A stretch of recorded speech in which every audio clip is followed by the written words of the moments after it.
अगर पूछे कोई तो परिप्रेक्ष्य अगर तलाशा जाए तो कोई बात वहां पे असत्य नहीं है, लेकिन वो सत्य अमल में कैसे आए, वो गुजरे कैसे हम उससे। वास्तव में भक्ति का स्थान सुखरूप है, लेकिन भक्ति के नीचे दुखरूप है। अगर हम भक्ति के नीचे खड़े हैं तो दुखरूप है, और जब हम दुखरूप हैं तो महाराज ये साइकोलॉजी है कि जस अपन तस हो रहे, हम जैसे हैं वैसे ही दुनिया को देख पाएंगे। इसलिए अन्यथा कुछ नहीं लिखा, लेकिन भक्ति के स्थान पर सुख है, बस भक्ति से नीचे सुख नहीं। भक्ति का पद, भक्ति भक्त भगवंत और गुरु, गुरु का भी पद है और गुरु भी है, भगवान भी है, भगवान का पद भी है, भक्ति है और भक्ति का पद भी है। तो जब तक हम उस स्थान को छुएंगे नहीं, उनका यह सर आवत आती, जो कठिनाई वाली मेड़ कौन चढ़े, जो कठिनाई है, यह सर आवत आती कठिनाई और राम कृपा बन। अब राम कृपा कहने समझ में आ रहा कि भैया राम कृपा करे तब हम मेड़ चढ़े ना, ये बात गलत है। हमें सत्संग से उस कृपा तरफ जाना पड़ेगा जिसको राम कृपा कहा है। राम जी को राम कृपा मिली गुरु के द्वारा, कृष्ण भगवान को राम की कृपा मिली गुरु के द्वारा।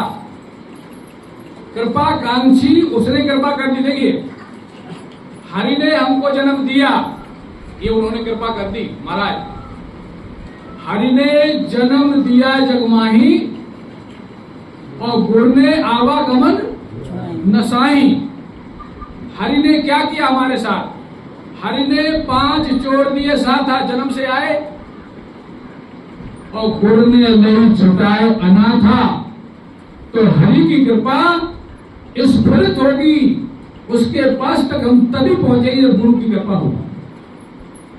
तभी कहा है कि हरि ने दिया तो सब कुछ है, हरि ने मोसु आप छिपायो, हरि ने मुझे जन्म दिया और मेरे अंदर चुप के बैठ गए। हरि ने मोसु आप छिपायो, गुरु दीपक दे ताय दिखायो। वो दीपक गुरु की जरूरत है। गुरु गुरु में भेद है, गुरु गुरु में भाव, सोई गुरु ने तो बंदिए जो शब्द बताओ, यहाँ पे निवारण किया। हरे शिष्य दल सोग न हरि, सो गुरु घोर नरक में पड़ी।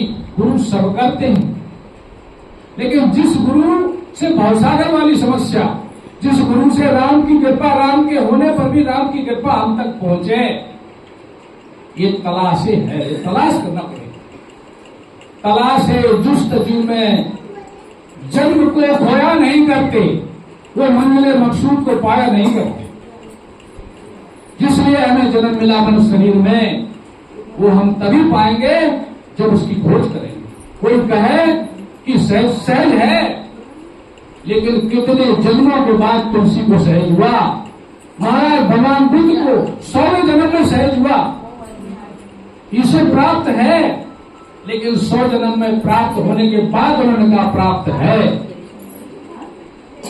सब कुछ लिखा है, लेकिन उन्होंने जो लिखा है कितनी मेहनत और कसरत के बाद लिखा।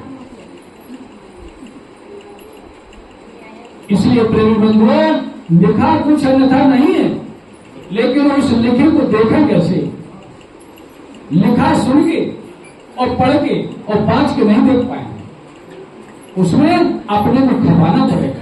हम चाहे कि खपा लें अपने को दुनिया में, तीनों दुनिया हासिल हो जाए और तीनों इलाही मिल जाए, ये कभी नहीं हुआ। हाँ, यहां डरने की बात इसलिए नहीं है महाराज कि जिसने दीन इलाही का रास्ता पकड़ा, उसका दुनिया उसके खुशहाल पीछे रही। जिसने दीन के लिए अमल किया, उसके दुनिया पीछे चली। लेकिन जब सुनता है व्यक्ति तो कहता है ये दुनिया हम नहीं छोड़ पाएंगे।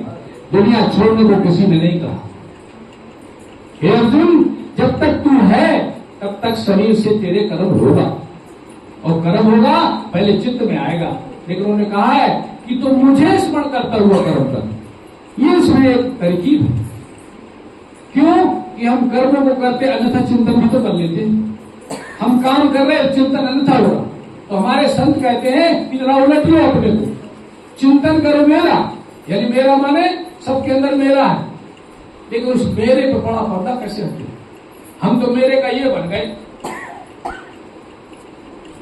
इसके बनते ही, मैं शरीर बनते ही हम पे पर्दा पड़ गया। कहां से आया पर्दा? कहीं से नहीं आया। इसलिए प्रेमी बंधुओं, लिखा नहीं है अन्यथा, लेकिन लिखे उन्होंने इतनी मेहनत के बाद लिखा और हम उसको पढ़ के समझना चाहते हैं, नहीं समझ पाए। इसलिए जो महापुरुष गता सपन था, जिस पंथ से महापुरुष गुजरे हैं उनकी बात समझना है तो पंथ रखो। हाँ, इसलिए हमारे महात्मा